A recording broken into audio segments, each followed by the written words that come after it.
Chers amis, bonjour. Nous sommes le lundi 28 juin 2021. Il est pas loin de 10 heures. Je suis un petit peu en retard. Vous m'en excuserez, mes amis. Quelques news de l'Arménie et de l'Artsakh et de la diaspora arménienne. Tout d'abord, la France. Euh, voilà, donc Thierry Mariani a largement perdu face à Renaud Muselier. Thierry Mariani, le négationniste, l'ami d'Aliev, l'ami de l'Azerbaïdjan, l'ennemi des Arméniens. C'est un peu caricatural, mais c'est comme ça, puisqu'il a dit qu'en fait le Haut-Karabakh appartient à l'Azerbaïdjan. Entre autres, il a été plusieurs fois à Bakou. Il a bénéficié de la diplomatie du caviar, voilà, comme Rachida Dati. Thierry Mariani, a perdu de façon éhontée, avec que 42% donc, des voix. Bravo à Muselier qui a gagné haut la main. La France a compris que face à un négationniste, face à un homme sectaire comme Thierry Mariani, il n'y avait pas la PACA, région Provence-Côte d'Azur n'avait pas d'avenir. Donc voilà, elle a réélu Renaud Muselier au poste de président de la région PACA. Bravo. Bravo aussi à l'ami de l'Arménie et de l'Artsakh et des Arméniens et de la civilisation chrétienne arménienne, Laurent Wauquiez, qui a remporté haut la main également, comme prévu d'ailleurs, la région Auvergne-Rhône-Alpes. Voilà, il se succédera à lui-même, en tout cas. C'est quelqu'un qui affirme haut et fort ce qu'il pense, de l'Azerbaïdjan, de la Turquie, et soutient les Arméniens qui sont dans cette région-là plutôt victimes plutôt agressés qu'agresseurs. Voilà, bravo aussi à Laurent Wauquiez. Également, en fait, le dernier coup de chapeau va à Valérie Pécresse, donc de la région parisienne, donc Île-de-France. Elle a remporté, donc elle se maintient aussi, donc elle a remporté donc les régionales de Île-de-France. Valérie Pécresse, qui est aussi une grande amie de l'Arménie, et elle s'est rendue plusieurs fois, et elle est à chaque fois au dîner du CSAF. Elle soutient beaucoup la région de Tavush en Arménie, l'Arménie tout simplement. Elle prend aussi fait et cause pour les Arméniens quand il faut. Bravo aussi à Valérie Pécresse. Donc Muselier, bravo. Laurent Wauquiez, bravo. Et Valérie Pécresse, bravo aussi. Donc voilà les trois personnages qui nous intéressaient particulièrement, en dehors de toutes les aussi régions qui sont pratiquement maintenues. Voilà, avec l'Arménie a gagné. Hier, les Arméniens ont gagné. Bravo à vous, chers membres de la communauté arménienne, qui, je suis sûr, avez voté aussi en fonction aussi de la position politique de chaque élu envers l'Arménie, les Arméniens, l'Artsakh. Dans la Drôme, puisque je suis dans la Drôme et l'Ardèche, donc mon ami Rostov Iliozer, qui est le président de l'amicale des Arméniens de Malatya, ici à Valence, m'a fait un message hier soir. On était à la fête champêtre de l'amicale des Arméniens de Romans, donc une fête qui a repris et qui avait du monde, où il y avait en fait l'ambiance arménienne était au top. Donc hier à Romans, à l'amicale des Arméniens de Romans, sur les bords de l'Isère, une superbe fête champêtre avec beaucoup de monde, avec des troupes venues de Grenoble. Dommage, il y en a aussi à Valence, de très belles troupes, dont celle de Chatiquan, les vents de Chatiquan. En fait, lors de cette fête, il m'a fait un SMS en disant « Ça y est, nous avons un Iliozer en Ardèche et un Iliozer en Drôme. » Donc en fait, les deux départements ont deux élus départementaux en fait. Voilà. Donc Nathalie Iliozer à Valence, canton Valence 2. Et Siko, donc Siko Iliozer, la belle-fille de Rostov Iliozer, dans l'Ardèche, dans la commune de Rhône-Nérieux. Voilà, donc c'est au bord du Rhône, mais du côté en face de Valence. Voilà. En tout cas, bravo à ces deux personnalités. Et puis bravo aussi aux Arméniens, voilà, qui sont. Et puis bon, dans d'autres régions, si vous voulez, je ne vais pas m'apesantir, il y a eu pas mal effectivement de Français d'origine arménienne qui ont aussi participé. Bravo à tous ceux qui s'investissent dans la vie politique, donc locale, régionale, nationale. Voilà pour je ferme la parenthèse. Oui, pour vous dire, donc hier soir, très très belle fête champêtre. Donc ça a repris. L'an dernier, vous savez, ça a été annulé, Covid et compagnie. Là, la vie, elle reprend. Les Arméniens sont au rendez-vous et voilà, tout a été bien, tout simplement. La région du Sunnik, cette région où il y a des soldats azéris qui mettent le pied, qui sont là installés autour du lac Noir, Dans le village de terre, des agriculteurs arméniens du village de terre étaient en train de récupérer la moisson de foin, hein, en fait, qu'ils avaient moissonné il y a 2 jours, 3 jours.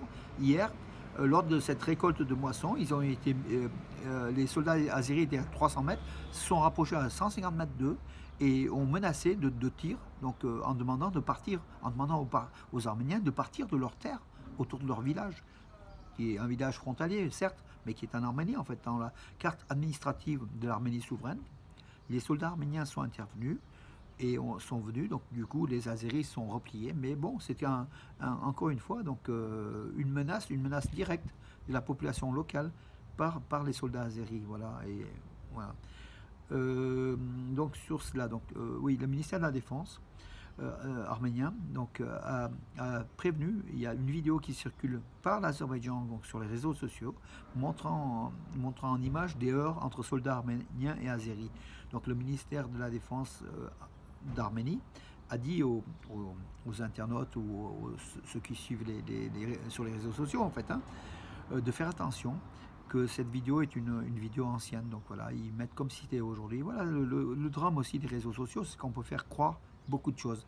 Donc attention à ce que vous lisez, à ce que vous écoutez, aux rumeurs, aux fakes. Voilà. Et là, en l'occurrence, c'était une vraie vidéo, mais d'une période ancienne qui vient aujourd'hui, comme si ça se passait donc aujourd'hui, alors c'est pas le cas. Voilà. Ceci dit, les troupes azéries sont installées sur une bande de terre de 1 à 3 km autour du lac Sevlij, dans la région de Sunik, également un petit peu dans la région de Keralkunik, de quelques centaines de mètres, voilà. Mais les positions sont stables depuis le 12 mai, hein, voilà. Rumeur encore, donc à Stepanakert, donc les rumeurs couraient que des Azéris appelaient les Arméniens pour leur demander d'acheter leur maison, leur domicile, oui, leur appartement, leur villa à Stepanakert. C'était des rumeurs.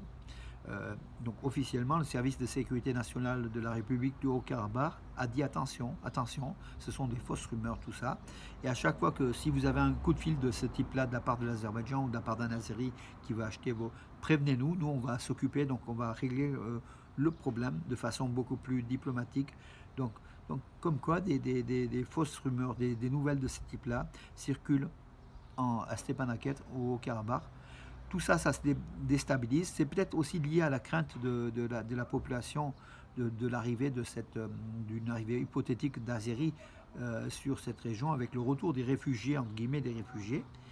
Voilà donc voilà dans l'état dans lequel vivent nos Arméniens à Stepanakert, dans le Haut-Karabakh, toujours dans l'anxiété et le doute et la peur du lendemain. Donc protégeons-les, aidons-les du mieux qu'on peut, de ce qu'on peut, donc soutenons-les, qui ne se sentent pas seuls, ces Arméniens de l'Artsakh. Ils sont soutenus par l'Arménie, mais je crois qu'ils doivent être soutenus encore davantage par la diaspora. Voilà. Les chiffres donc définitifs des élections législatives anticipées d'Arménie du 20 juin ont été communiqués par le comité, donc le comité de, comment dirais-je, la commission centrale électorale d'Arménie, avec Diklan Mugutsyan, son président.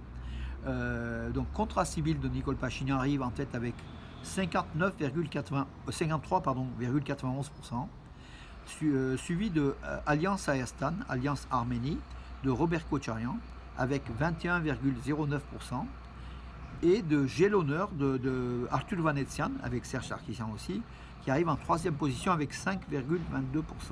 Donc voilà les trois premiers. Ensuite, Arménie prospère de Gagik Zaroukian et quatrième avec 3,95%, pardon, et le Parti républicain d'Arménie de Aram Sarkissian, le frère de Vasken Sarkissian, qui a été tué lors de l'attentat du Parlement en 1999, l'ex-premier ministre, et cinquième avec 3,03%. Je vous prie de m'en excuser des bruits extérieurs, je suis dans le jardin, hein, de notre maison, et bien sûr des camions passent. Là c'était, ils relevaient les poubelles, bon il faut aussi ça. On est pratiquement en direct, hein, donc je ne peux pas éviter ces bruits de fond que vous avez. Malheureusement, je rentrerai dedans quand il fera moins beau, mais là je profite un petit peu aussi du beau temps, hein, mes amis, donc en cette période d'été. Voilà les résultats des élections d'Arménie. Le nombre total de votants était de 1 281 987, soit 49,39% des inscrits, qui étaient au nombre de 2 591 316. Donc un nombre d'inscrits très important, mais il faut savoir que dans le nombre de ces inscrits, euh, un certain pourcentage n'est plus en Arménie déjà. Donc du coup, voilà, c'est quand même des chiffres un peu tronqués, mais en tout cas, l'élection de 50%, à mon avis, c'est beaucoup plus que 50% des citoyens arméniens présents en Arménie qui ont été votés pour ces élections parlementaires anticipées, qui a vu la victoire, encore une fois, de Nicole Pachinian, avec l'érodation de son électorat, il faut quand même le dire, hein, la baisse de son électorat. Mais bon, le peuple d'Arménie lui a encore fait confiance pour faire la suite. Voilà, donc espoir pour l'Arménie, c'est le titre d'une assos, mais c'est aussi d'espoir pour l'Arménie, ça porte très très bien.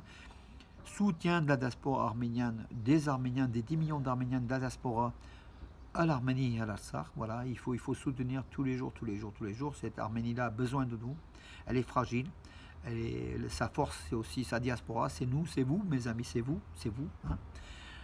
Pensons à l'Arménie et à l'Artsakh. Et puis ici, en France, cultivons notre arménité, notre nationalité française. Hein. On est français et fiers de l'être, d'origine arménienne. À ce propos-là, en France aussi, donc cette menace, je vous ai présenté donc hier. Voilà, c'est en librairie toujours, reprenez-le. Donc on parle des Arméniens, on parle surtout de l'agressivité des loups-gris turcs, les troupes d'Erdogan en Europe, envoyées en France, en Allemagne, en Hollande, là où il y a des communautés turques importantes. Et c'est vrai que ce sont des vrais, ce sont des agressions. Hein. La Turquie s'est arrêtée 2 fois aux portes de Vienne, en Autriche. Là, par le biais de la démocratie, la Turquie essaye de s'infiltrer dans le paysage politique local, français, belge. D'ailleurs, on l'a vu en Belge avec le député Mir qui a été exclu de son parti. Mais enfin, ce sont des négationnistes, hein, tout simplement. Nationalistes turcs veut dire négationnistes, tout simplement. Déjà, ils ne reconnaissent pas le génocide. Et puis, ils sont capables d'actes. Ils sont liés aussi au mouvement violent. Hein, donc voilà. Voilà, ils n'ont pas leur place en France. Les loups-gris ont été interdits en France.